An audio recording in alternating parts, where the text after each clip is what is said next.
Good afternoon, LA and the Empire. Welcome to the International Wealth Builders Association radio talk show.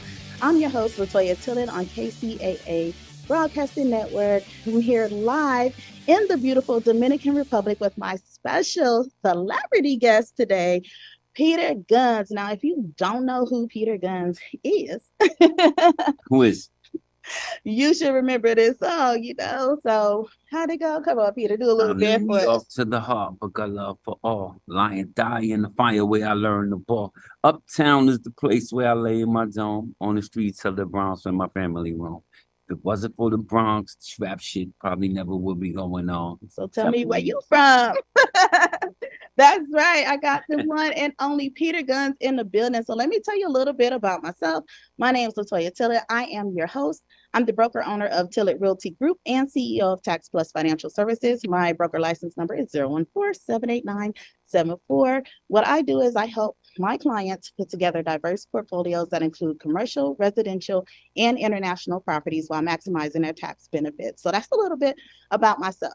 And so today we're coming to you again, like I said, with my very special guest, Peter Gunz here, big time rapper, recent TV show host. You might have seen him on some other shows like Love and Hip Hop, you know what I'm saying? We've been around a little bit.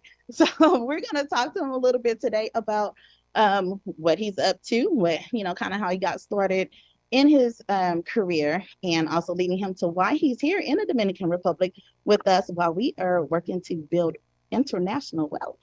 All right, Peter. So tell us a little bit about yourself. So how did you get started in the rap game? Well, I'm born and raised in the Bronx, and I'm of a certain age, so I was there when it first started bubbling. Mm-hmm. So I was inspired by a group called the Cold Crush Brothers, old school group, rapper named Grandmaster Caz, who inspired LL and Cool, Big Daddy Kane, and just too many rappers to name, including Jay-Z. That group lived on my block, and so it was just rap was just part of a way of life back then. And then I just took it serious eventually and kept going and finally something happened. I caught a break. All right, perfect. So you had one of the biggest rap songs. Well, I remember it from back in my day. Some of our younger generation may not know what it is. So of course, it's old. Yes. So how did that propel you and bring you so much success? But I know that song was really, really big for you, and I know you did a lot of other things too. Yeah, that song. The song let the world know who me and Tariq were, and it was a big record. But I was also signed to Shaquille O'Neal's label, so I was like always with Shaq and meeting a lot of people, and that a lot of opportunities presented itself that way, and just personality and knowing that I wanted to do other things. So the record was a stepping stone to bigger things. Okay. I was lucky. Okay, all right, that's wonderful because you have a lot of people who are interested in getting into the entertainment industry, and it's never easy for anyone. No. Yeah, and I explain it like my son is, musical. He wants to get into singing and everything. I've been in the entertainment industry myself, so I know how hard it is, and it's, we work really hard, and lots of artists, you guys work really hard to get to where you are, and then sometimes you blow up, and then you got people saying, "Oh, it just came out of nowhere, overnight success." How long did you work? Man, years, Yeah, years, and it was you have to constantly fight the temptation of giving up. Because everyone else around you does. Your parents get a job, your friends, you're dreaming, it ain't happening. But in and out of groups. Wow. But to me, if you just believe in yourself and keep pushing forward and keep pushing, if you believe in it, keep going, listen to yourself. You know what I mean? And just keep going for it. If you believe in it, it could happen. You know what I mean? But when I talk to kids all the time, it's funny you say that. I tell them it's not that easy. Everybody wants to do it. That's true. You know what I mean? But I also see the reason and the temptation that people want to do it, because you hear some of this trash out here. Right. And these people making millions, and you go, damn, if he could do it, right, I could do it. He don't have no talent. So I understand that part of it too, but it's a different world. Hip hop was talent driven at one point. Now it's literally what's the hottest thing you said, who you killed, and whose pack you smoking. Yeah. Who got the most banging beat? Got the most followers on TikTok and this all that craziness. Right. It's not about talent anymore, you know. So that's sad. Not that you don't have any talented rappers out here, but it's a lot of genocidal trash out here. Yeah, that's true. That's true. So, you know, being from a musical background, you know, growing up listening to all the different hip hop songs and everything, you know, at one point I did aspire to become a professional dancer. Of course, you know, it didn't work out exactly the way I wanted once I started getting out there and auditioning. Now, did you ever have to do any auditions that you got turned down for? No, I didn't. I never really auditioned for anything. Okay. Anything that I got, it was pretty much written. Okay. And I took it serious. All the plays I did. I'm going to start auditioning. You did plays?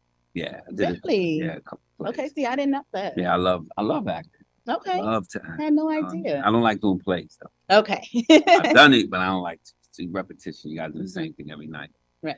But I take it serious, you know, and I'll go on audition with, you know, any people, regular people that's not known or don't have nothing. I'll go, because if I'm not best fit for the job, don't give it to me just because I'm Peter Gunz and I got a couple of followers on Instagram. So I like to get it because I deserved it. And I do take it serious though. I do want to act. Oh, okay. Yeah. So you're still looking to get into some more acting now? Absolutely. I'll be on Blue Bloods at some point. Really? Okay. So look for me on Blue Bloods. It's coming. Exclusive. So you got Blue Bloods coming up, so keep your eyes out for that. Now I know you recently became the host of a very popular TV show. Can you tell us a little bit about that? Or? Yeah, Cheetahs, you know, I mean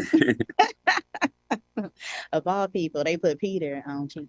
I hear that all the time. I tell people all the time when basketball players and football players retire, they go on scene and become analysts. I'm a retired cheetah. I'm an analyst. Okay, there you go.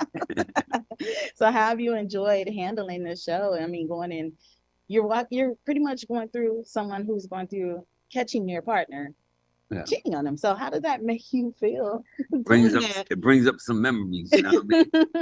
But you know, I know all the lies and all the tricks and stuff. So I'm just best for the job. I know all the lies. It's fun at times, and sometimes I feel bad. It's sad. Watch people get heartbroken or watch people panic when you pull up. So it's sad. It's fun. Sad at the same time. Yeah. Bittersweet, but hey, somebody gotta do it. I got these mouths I gotta feed. I heard that. Get to the bag. At the end of the day, that's you know what it's about. Like, you know, we all have our passions, we all have our things that drive us, but then at the same time, you gotta be able to live and survive. And like you said, and feed those mouths. I go through that. I went through that too with my kids. I have 3 kids. It's just in that you get in your zone and you follow. That's you know what works for you. You know, like they thought it would be funny if Peter Gunz hosts Cheetahs. I'm posting Cheetahs. And I mean, I have another show I'm on that's coming out on BET. I can't say what it is yet. Okay, we'll keep an eye out for it. October. It's gonna be crazy. Okay. It's gonna be crazy. All right, cool beans. Well, we're going to take a quick commercial break and we're going to come back and talk a little bit more with Peter Gunz. We're going to be finding out what brought him to the beautiful Dominican Republic, you know, why he's here with us on, you know, our Teacher at the Beach conference. So we'll be back in a couple minutes.